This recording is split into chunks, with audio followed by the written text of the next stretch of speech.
speaker is Tiziana D'Angelo from Nottingham, who has published widely on South Italian art and archaeology, and especially on the very difficult subject of the tomb painting of South Italy, of Adonia and other places, and is going to speak to us now about South Italian painting and memory.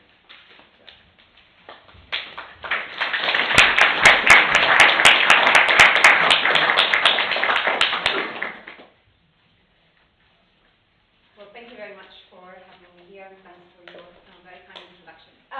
Okay, so colors of memory. So, of course, funerary monuments are memorials by definition. But what I want to talk about today is really sort of how the paintings that decorated the South Italian tombs, just basically like the colors are combined on the paintings.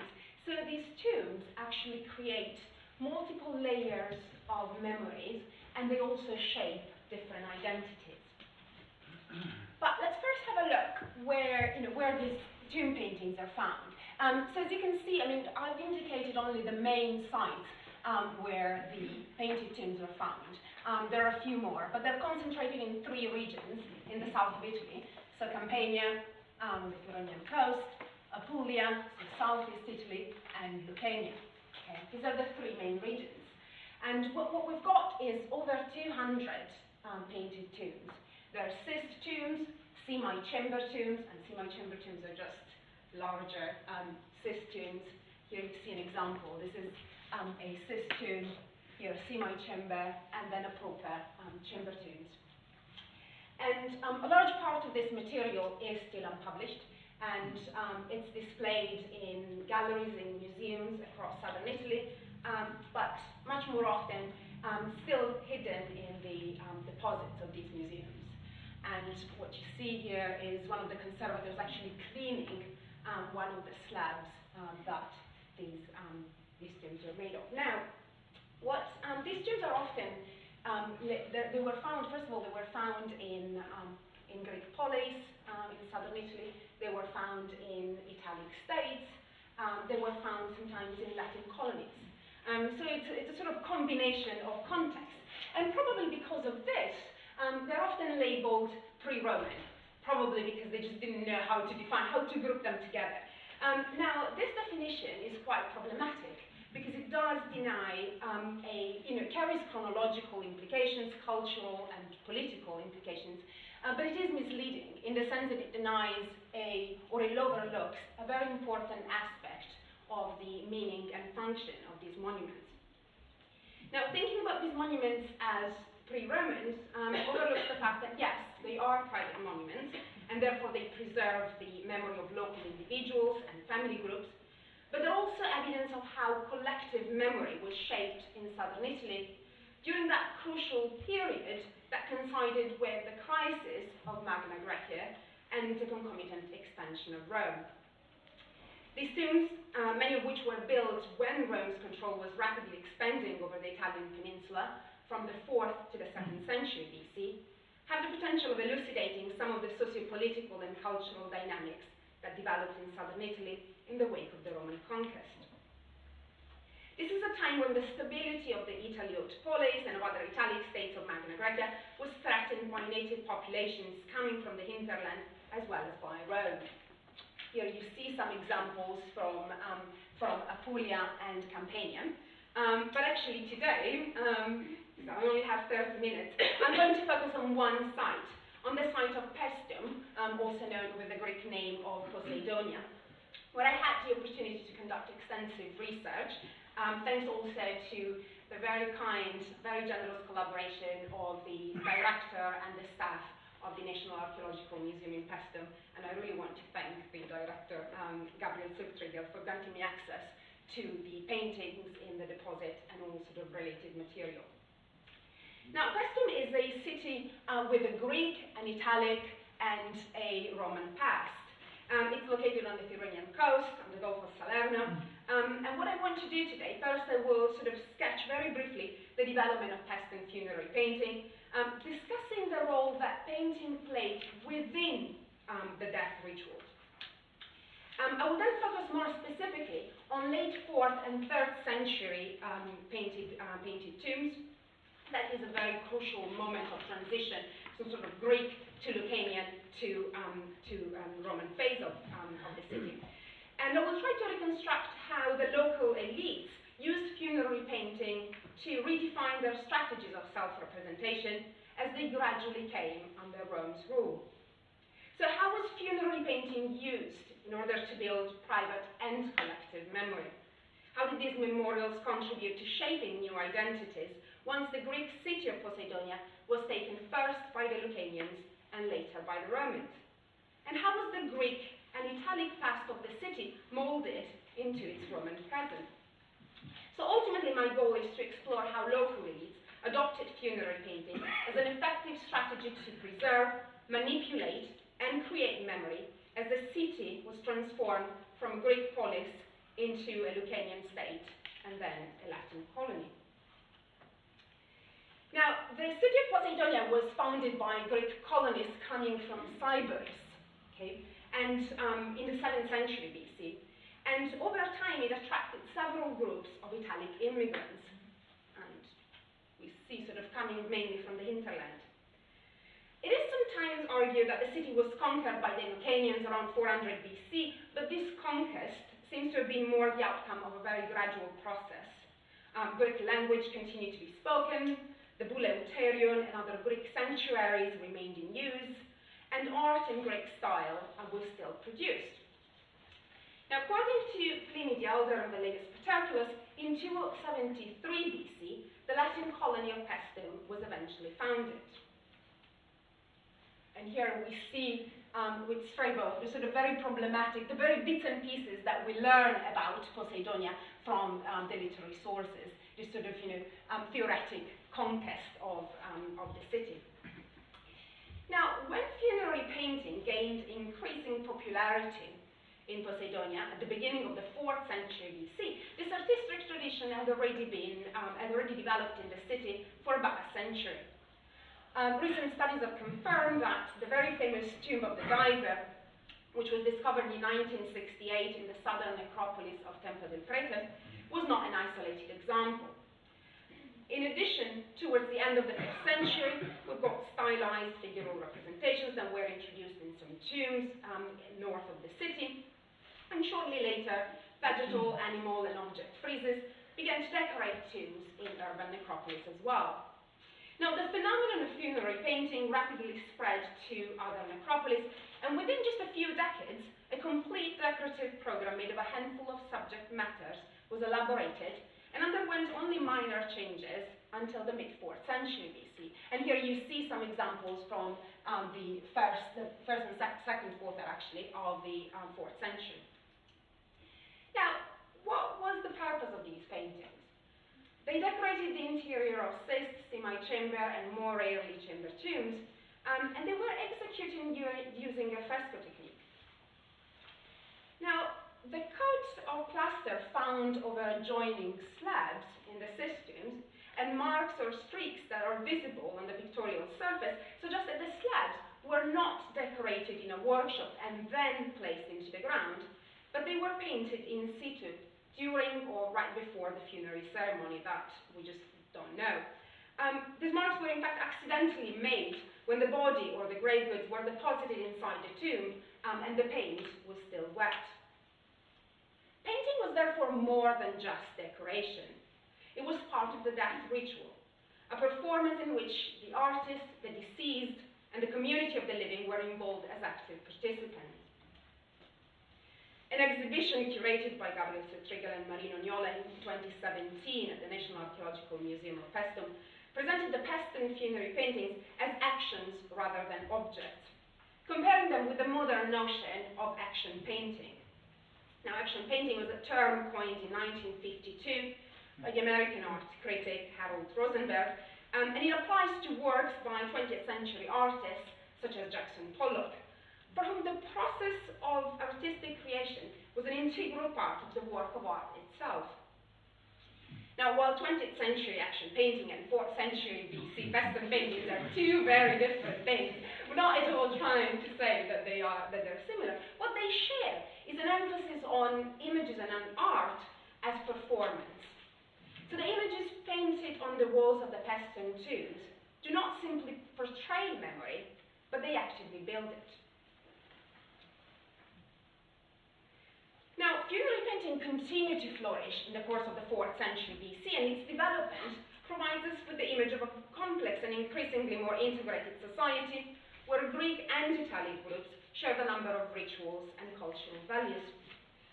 Now, this balance, this sort of happy balance between Greek and Italic population, was disrupted in the last few decades of the 4th century, when Rome sort of came into the picture. Ancient historiographic accounts suggest that in the last decades of the 4th century, the Lucanians were constantly switching sides, securing and breaking alliances with Rome, the Samnites, and the Greeks. It's at this stage that, for the first time, archaeological and artistic evidence in Adonia unequivocally shows Italic elites as holding political leadership in the city. A substantial number of public building projects were undertaken in this period, and a stele discovered in situ in the Ecclesiasterium, dated to the end of the 4th century BC, bears a dedication in Oscan language to Jupiter from a certain Statilius, possibly a local magistrate.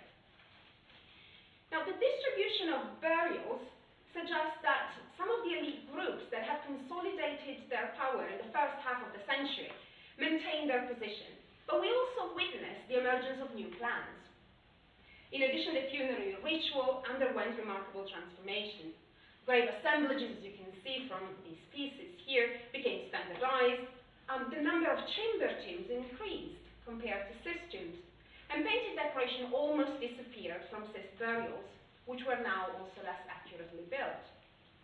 So what is happening in the last few decades of the 4th century? Well, funerary painting did not cease completely, but the iconographic repertoire shrank back to a few subject matters, one of the most popular of which illustrates a man or a woman on a wheeled vehicle, followed by a ritual procession. And here you see it's not very well preserved, but you can recognize the sort of the cart, and sometimes, as I said, it was a female figure, sometimes a male figure.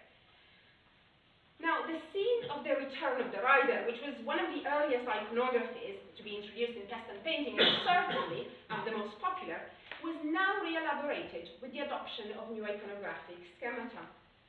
Instead of a fully armed Italic warrior that we see in the early 4th century BC, what we see now, for example, in Tomb 4, 1971, from the necropolis of Androlo, is an unbearded rider wearing a short white tunic and carrying only a spear.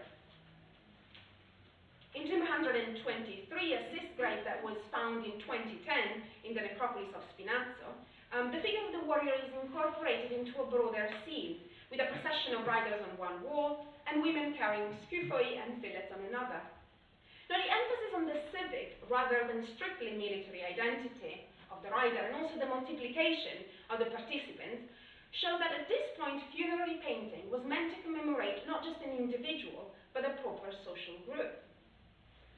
The transition from cist to chamber tombs, the remarkably lower number of painted burials, and the changes in the iconographic repertoire of tomb decoration point to the formation of a restricted ruling class, which used funerary painting to construct a proper aristocratic ideology.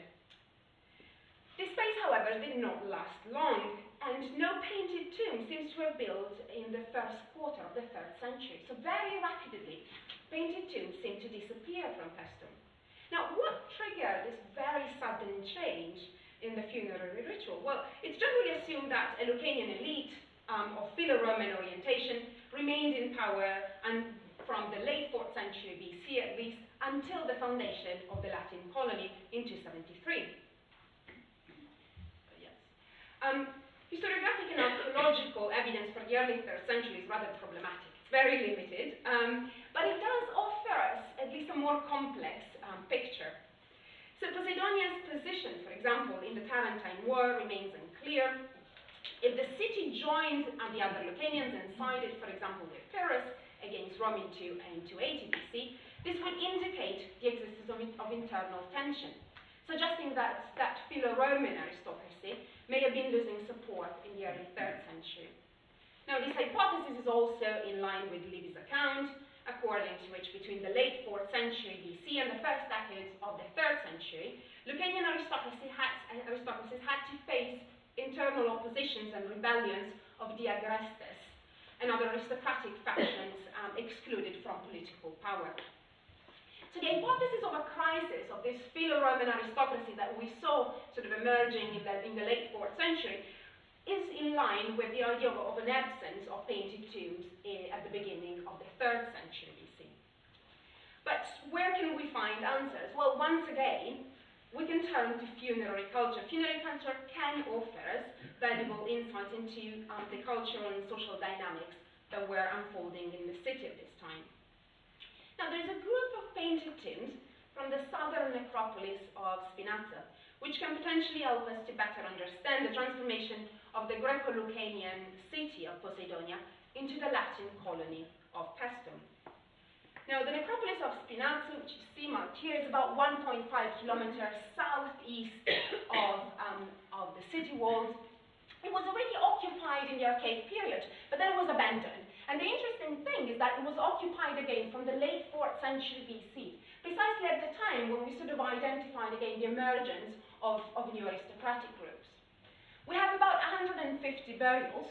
They're often cyst and trench graves. But the interesting thing is that they're now arranged in clusters around a chamber tomb.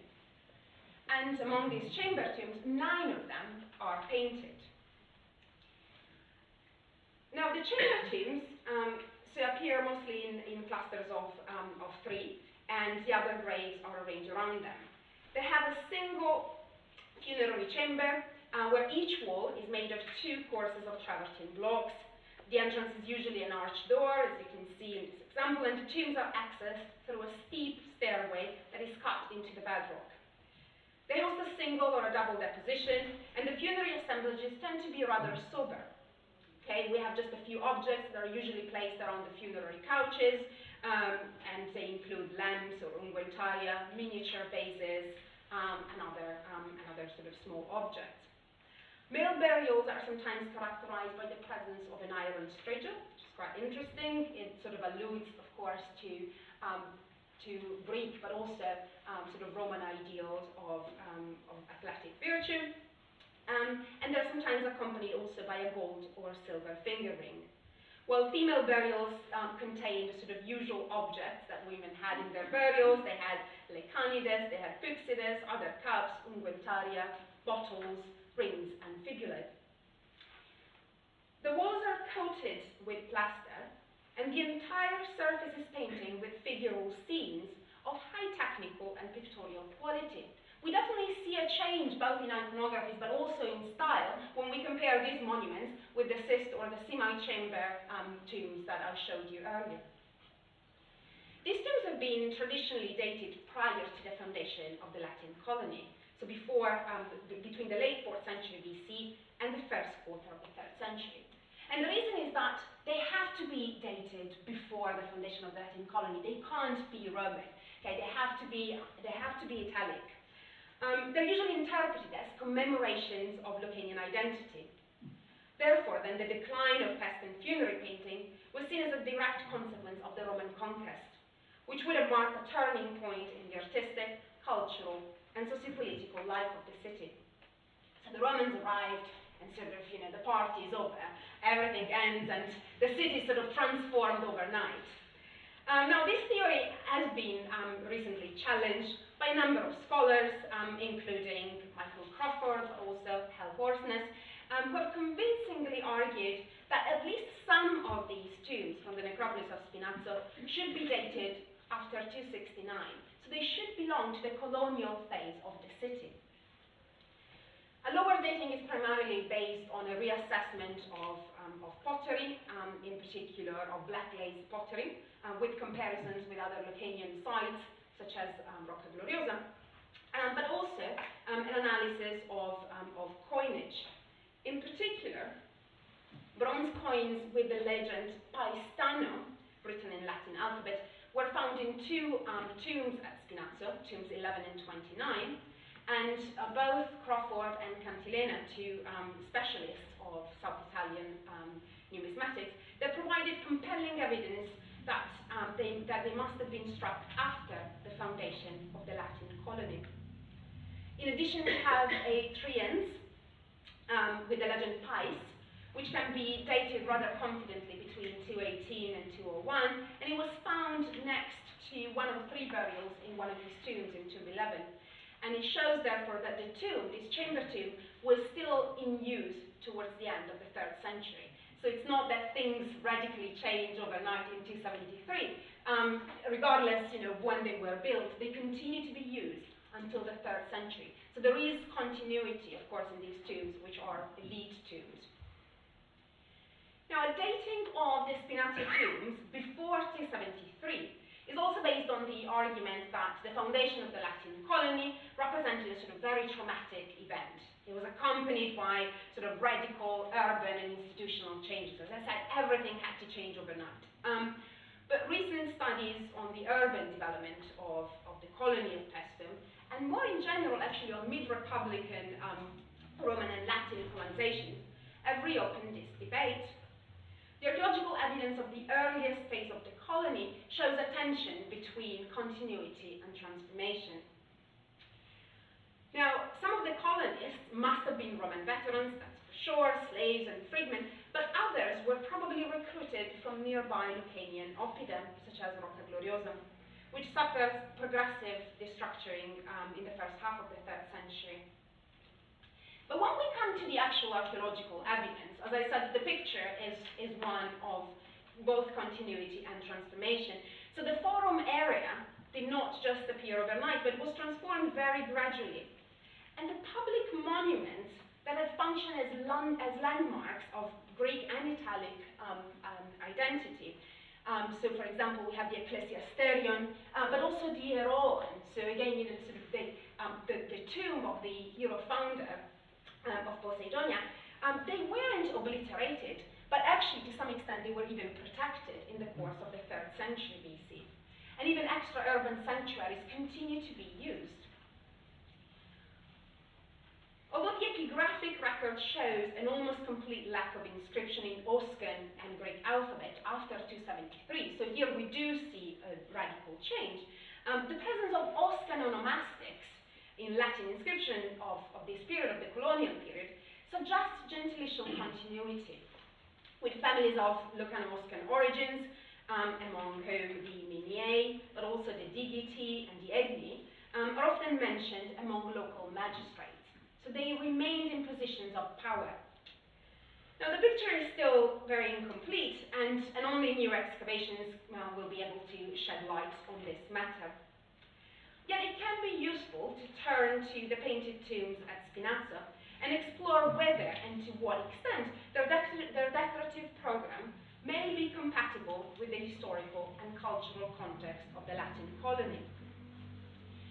Now, despite, as I said, their remarkable quality, significantly higher than the earlier tombs, the paintings display a very limited range of iconographies. So here we see one of the side walls and the rear wall. So what we usually have is, on the side walls, we have processions, which move, on both walls, they move towards the rear wall, where there are always two standing figures, we'll discuss them more in detail in a minute, that can be identified as the deceased and an ancestor, and I'll explain in a minute why. The left wall usually featured a cortege. So in tomb 113, we have two young women on a cart, and they perform gestures of lamentation. In the so-called Tomba della Finanza, we have a man who holds the reins of a pack horse, and in these scenes are usually interpreted as allusions to the journey of the deceased to the underworld. And they're well documented already in Paestum in the second half of the 4th century. But what changes now is that these scenes, these processions, they now become of secondary importance, because their purpose is only to sort of lead the viewer towards the rear wall, where the main scene is taking place. Now, on on the right wall, we find a slightly broader set of iconographies. Again, in the Tomba della Finanza, we have a rider dressed in a white tunic, and he's followed by a man and is being greeted by a woman who offers him a fiale. In tomb Vega 31, which is now lost but at least preserved from 19th century drawings, what we see is actually a very peculiar iconography, very unique. We have a Lucanian warrior. We can identify him based on the equipment, on the helmet and the breastplate. And he's just defeated another Italic warrior. We can't really identify them better than this. In tomb 113, again on the right wall, we have a procession of women carrying objects related to the female sphere, including, for example, a mirror or a kissa. Now, these scenes are related to the female or male spheres, and they display status. In most cases, it's not possible to establish whether they refer to the figures to the right or the figures to the left on the rear wall, because those figures tend usually to be of the same gender. But let's look, as I said, at the most important scene in these tombs, the scene that is depicted on the rear wall. Here we always have the same subject matter, and it really constitutes the focus of the entire decorative program. We have two wreathed figures in civilian dress, and they're standing in front of each other. Women are usually dressed in a long white tunic that has vertical stripes, vertical red stripes, whereas the men wear a toga-like tunic, but also a belt, and we'll see here it's barely visible, but we'll have a look at other examples. It's a belt of samite type around the waist. They wear boots that resemble significantly the Roman calcae, and they have a red wreath around the head. Now again, the only exception to this pattern, we have them in 8 tombs out of 9, the only exception is once again this tomb that is now lost, tomb Vega 31. And what we have here is actually one of the two figures. The figures to the left correspond to the standard iconography that we find in Spinazzo, but the figure to the right is represented as an Italic rider. Now, the choice of portraying the men as togate figures marks a crucial shift in representation from late 4th century paintings, where, as we've seen, we tended to have riders, either fully armed or just wearing a tunic.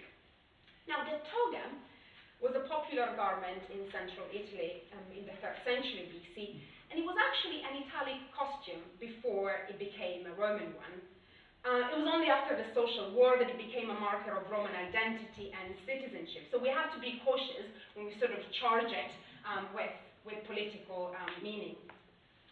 The calcae, which were actually not worn exclusively by Roman senators, were also commonly represented in scenes of processions and farewell scenes in 3rd century Etruscan tombs. So on the one hand, these iconographic details served as marker of social prestige, and they may indeed indicate a positive attitude that the local elites had towards Rome's authority.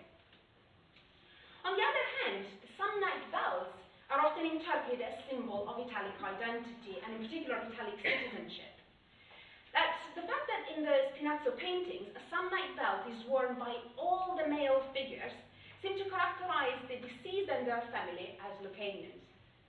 So the main focus in these tombs is on urban identity, while allusions to the military sphere tend to be confined to the side walls and to minor figures. The left figure on the rear wall always stretches both arms forward, whereas the right figure stretches only the right arm, turning the palm down. Grave assemblages, human remain, and iconographic comparenda from 4th and 3rd century Etruscan and Daunian funerary paintings allow us to identify the left figure with the deceased. The right figure is being interpreted as an ancestor, greeting the deceased into their family pantheon with a gesture of fides. Now, similar scenes appear already in 3rd century Daunian, Campanian, and Etruscan funerary paintings, and as pointed out by Sarah Ridgway, in these cases, the gesture indicates the reunification between the deceased and their ancestor. Particularly relevant is the comparison between tomb 5636 from Tarquinia, tomb Vega 31, that is now lost again from Spinazzo, and this other tomb where we have two female figures. So in all of them, what we see is actually the presence of a child and two groups of figures that are sort of meeting.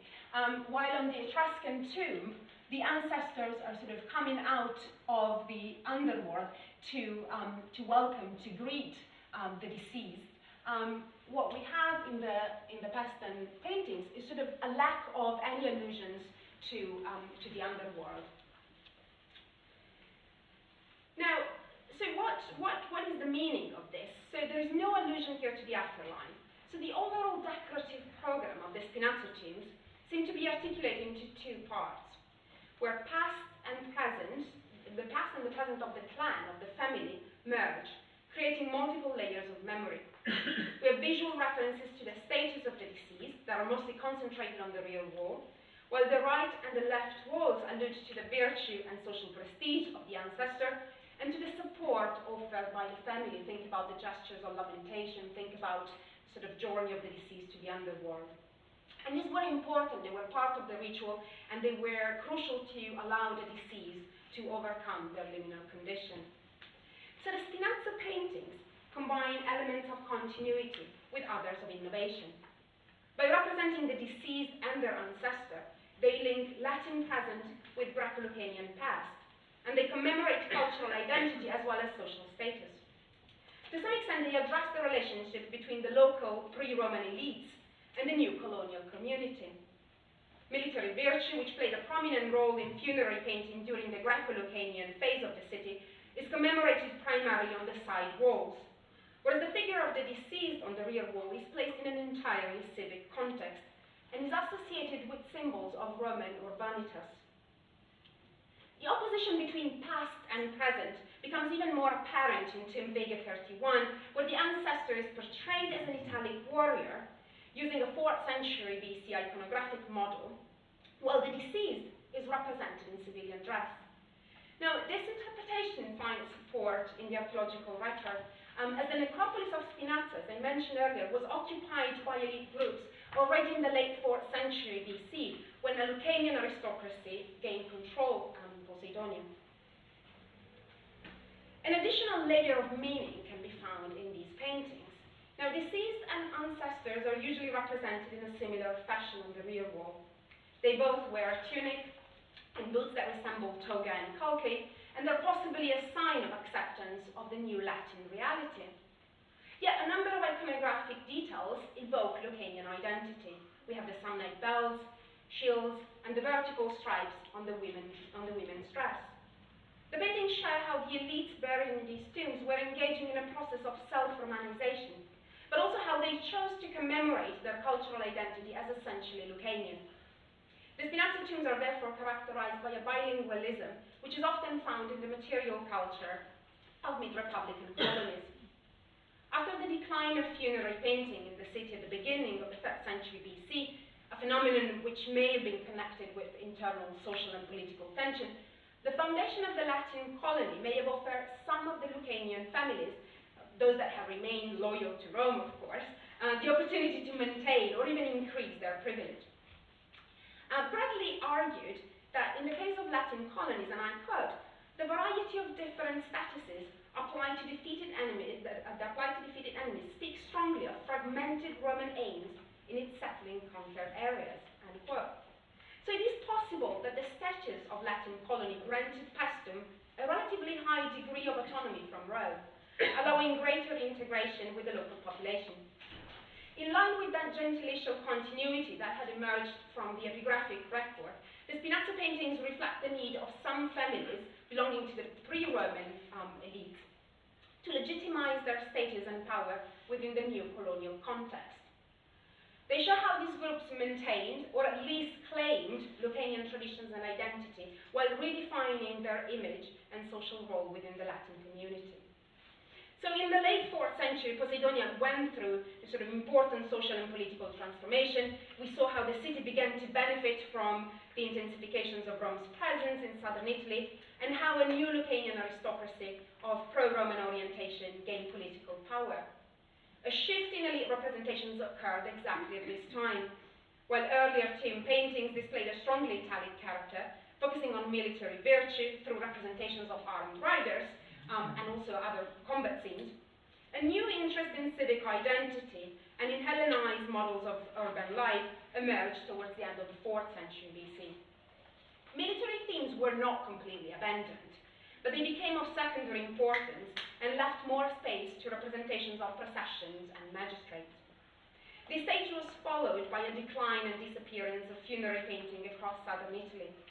And I propose that the sudden decrease in the number of painted tombs in Adonia at the end of the 4th century may have been the result of internal social tension and of that crisis of the pro-Roman aristocracy. Finally, by looking at the paintings from the necropolis of Spinazzo, which were probably made after the foundation of the Latin colony, what we see is that funerary painting was briefly reintroduced by elite families of Lucanian origin as a strategy to redefine their social and cultural identity, and also to forge a new private and collective memory. I've argued that traditional Lucanian iconographies were combined with elements of Latin identity in order to legitimize the status of a restricted elite that had maintained a privileged position after the foundation of the Latin colony. So in conclusion, what we have is that Peston paintings reveal how local elites use their funerary monuments to shape a collective memory in which Greek, Lucanian, and Latin identities merged, and in which a sense of the past coexisted with the imperatives of the present. Thank you.